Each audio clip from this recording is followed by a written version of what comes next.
Good day, how is it? There's some very, very interesting news right now.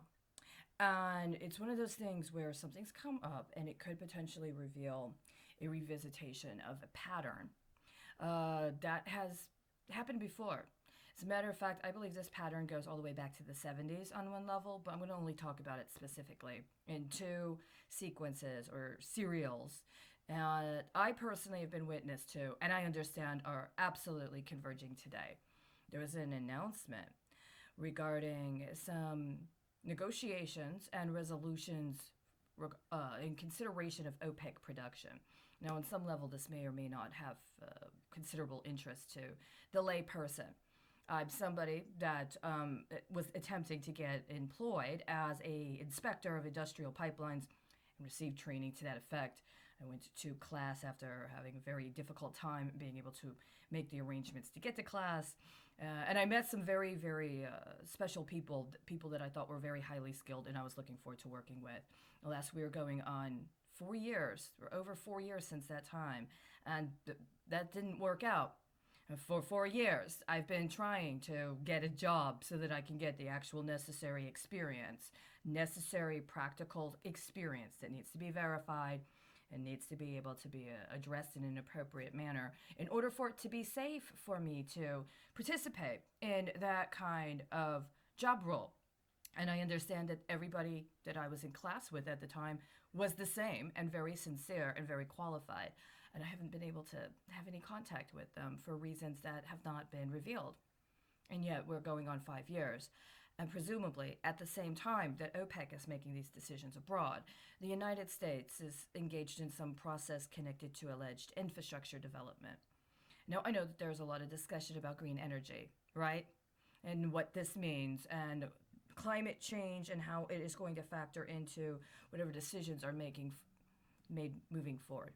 But please let me remind you, at the beginning of 2018, there was an announcement specific that the royal Saudi family, members of the royal Saudi family, had been interned under a form of incarceration in a hotel lobby in Saudi Arabia, presumably because they had been found guilty of political corruption.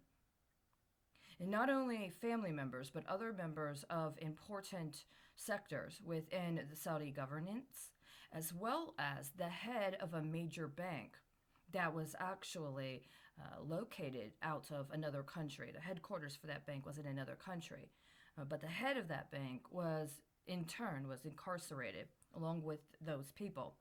This was around the time that a case had just been considered before the Supreme Court of the United States regarding that same bank.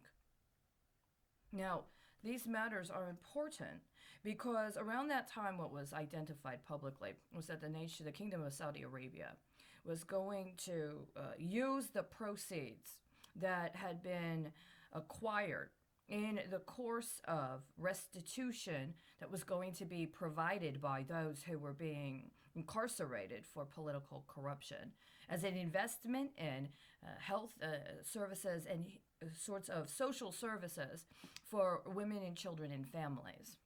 At the time, the amount was identified as $106 billion. Now, if you're somebody that's been in a shelter, regardless of where it is, I believe, and if you're somebody that's been homeless or threatened with homelessness, hearing that somebody at a level of national authority is committed to taking people, including people in some of the highest political positions in the country, and putting them on trial for corruption and convicting them and then compelling them to provide restitution in the form of financial and other support for services impacting women and families is exactly what you're hoping someone understands you need them to hear. I understand we're in a situation now where things are potentially being revealed. There may well have been a bad faith effort when it came to the responses other countries and other entities made in light of that decision. There were other political priorities, and I believe there were those who had specific kinds of interest when it came to understanding what was the preferred manner in which to acquire financing for provision of services for women and families, and that insofar as they were to be provided, that there was an understanding that the opportunities they would provide would also comport with a particular kind of political alignment that might also compel a particular kind of social activity that itself could be a part of the economy outside of a concept of charity. And so, hence, considerations of the meeting of minds between those committed to justice and those committed to charity has been, again, bought into a very specific positioning, not just within the Kingdom of Saudi Arabia or OPEC or even the United States itself alone. This is actually a global moment in that regard. It is something that one can see if you know how, especially if you've seen it before. There is disappointment in the way that things had been handled previously. And the past policy of entrenchment without a willingness to be more forthcoming about what would justify obstruction, or without a willingness to consider that there may be an appropriate process whereby one can potentially access resources that exist but that have certain standards associated with their capacity to acquire and then to provide for other people is certainly the questions of the time and of the moment. So I just want to put out a word to be prudent at this time and understand that both are absolutely necessary. But if there is a possibility for understanding that pre-existing entrenchment has not been very successful, then I hope that that also provides an opportunity for us to consider means as the ends. It is not appropriate to consider any action justified because there's an end goal that has been identified as being just. The age of attraction is something that is getting further and further in our past.